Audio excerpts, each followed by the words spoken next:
A lot of people go to the pen and get institutionalized.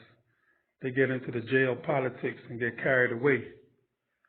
I knew from earlier on, and I knew from bidding, that could give you a life sentence very easily.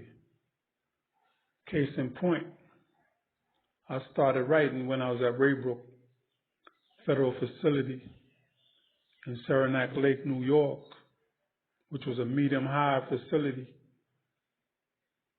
I went up there like in 1994, 95, and there was an institutional homicide, and we was on lockdown. And they was trying to figure out who did what, or who saw what, or whatever. I kept my distance, kept my head down, tried to make the best of the time on lockdown.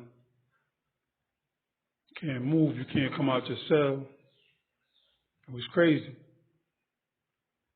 So you got to be inventive, you got to be creative with your time.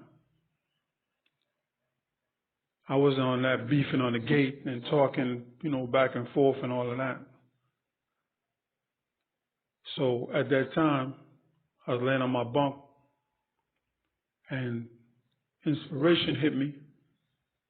I remember a conversation I had with somebody from my past that suggested that I write a book due to my experience in the street was so vast, and to them it was interesting because they knew me and knew what I went through. So I said, if I wrote a book, damn, who would read it? And they said I would, They said they would read the book. So that conversation came back into my mind, and I sat down and put pen to paper. I didn't even title a book. I just started writing. And lo and behold, before I knew it, I had finished the book. So now that I finished the book, I had to get the book tested. You got to get authenticity. Dudes in the pen know when something is real. So what I did, I gave it to my cellie to read. You got dudes that don't read. If it ain't smart or whatever, they're not reading anything constructive. So I gave it to my cellie, and he knocked the book out in no time. Couldn't put it down. It was like a real page turner. And he gave me the thumbs up on it. When we came off of lockdown, I made a few more people that I associated read it. And they said the book was on, which was encouraging for me, So I was looking for a change in my life. I was tired of doing the same old things, tired of going to the pen.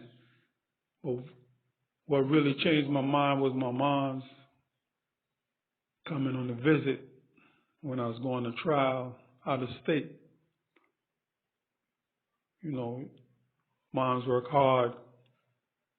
She got on that transport to come see me, and that's how I always was when I was bidding. 12 hours sometimes she'd be traveling. Sometimes when you're young, you don't think about that, but as you get older, you start to realize certain things, looking in her face and seeing that she was getting older, and what I was putting her through tore me up. It broke my heart. So I promised her there and there I'd never come back to jail. I'd never go back to jail. I told her, I'm done. I promised her that. And so far I kept my word up till now.